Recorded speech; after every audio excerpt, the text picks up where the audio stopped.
Tatay, tulungan mo akong maglaban nitong damit. Tandaan na maghugas ng kamay.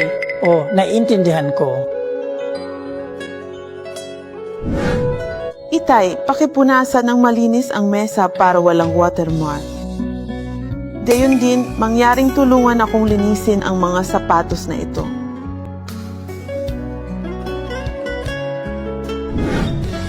Tatay, bukas ay maglalakbay tayo. Bueno, sa gabi, maaari ka nalang gumawa ng nilagang ugat ng ibon at maanghang na tupa ng tupa. Aba, masyadong maalat ang piniritong itlog na may leeks na ginawa mo noong tanghali. Dapat mong kainin ang iyong sarili at huwag sayangin ito. Hoy, sandali. Halika nga kayong dalawa dito at maupo sa bilit. May sasabihin ako sa inyo. Anong meron, Dad? Ano ang problema? Mahigit 5 taon na ako sa pamilyang ito. Please, huwag kang magagalit kung may sasabihin ako. Paulit-ulit ko itong pinag-isipan at gusto ko nang bumalik sa aking bayan. Tatay, bakit gusto mong bumalik sa iyong bayan? Bakit naman? Opo, Tay, maganda po ang inyong pamumuhay dito. Bakit gusto niyo pang bumalik? Itong batang pinalaki ko ay nasa gustong gulang na elementarya. Tatay, ang bata ay malaki na. Ngunit hindi mo ba siya masusundo sa paaralan? Ano ang dapat kong gawin kung umalis ka? Maaari mong kunin ang mga bata ng mag-isa.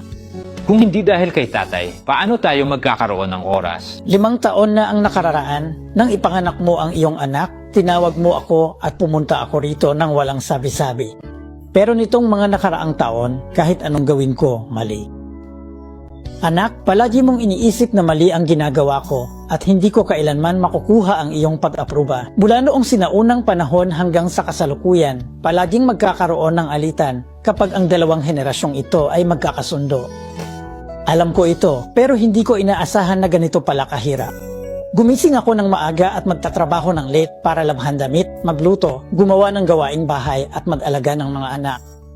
Hindi mas madali kaysa sa pagpunta sa trabaho.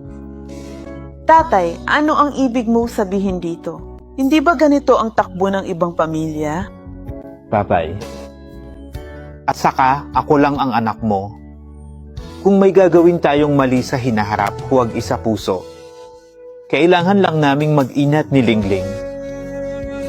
Sarili mo itong bata, pumunta ako dito para tumulong.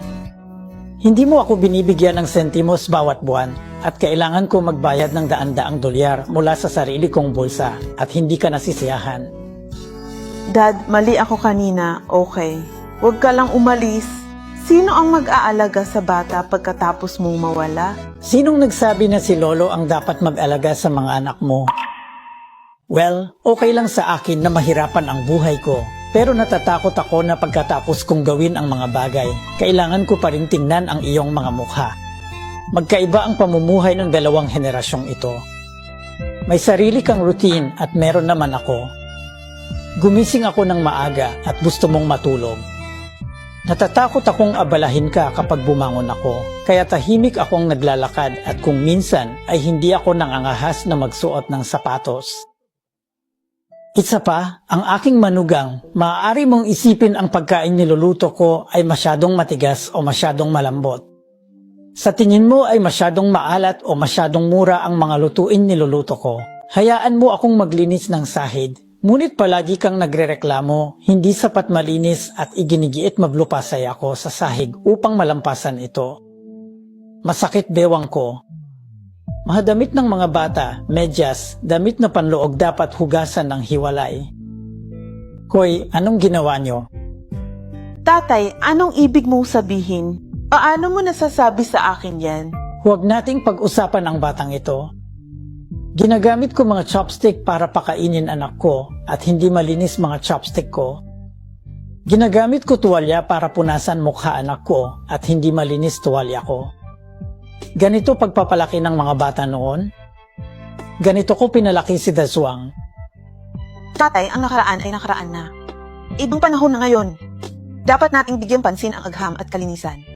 Ikaw, bumalik ka at tanungin mo ang mga magulang mo kung ganito ka ba nila pinalaki. Ako ay isang matandang lalaki mula sa kanayunan. Wala akong pinag-aralan at hindi ko maintindihan ang agham. Para sa ating henerasyon, ang gusto lang natin ay ang ating mga anak ay mabusog, masuot ng mainit at malusog. Ilang dekada ko na itong lifestyle habit. Anak, gusto mo na lang akong magbago. Hindi mo ba ako kakausapin ng maayos? Isa pa, ilang araw na ang nakalipas, pumunta ang anak ko sa park at aksidenteng nahulog. Ano ang ginawa mo, manugang? Sinigawan mo ako at sinabihan akong lumabas. Natumba ang bata.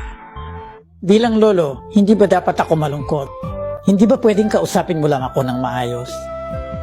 Tatay Lingling, naawa lang ako sa'yo. Bakit nandito ka pa?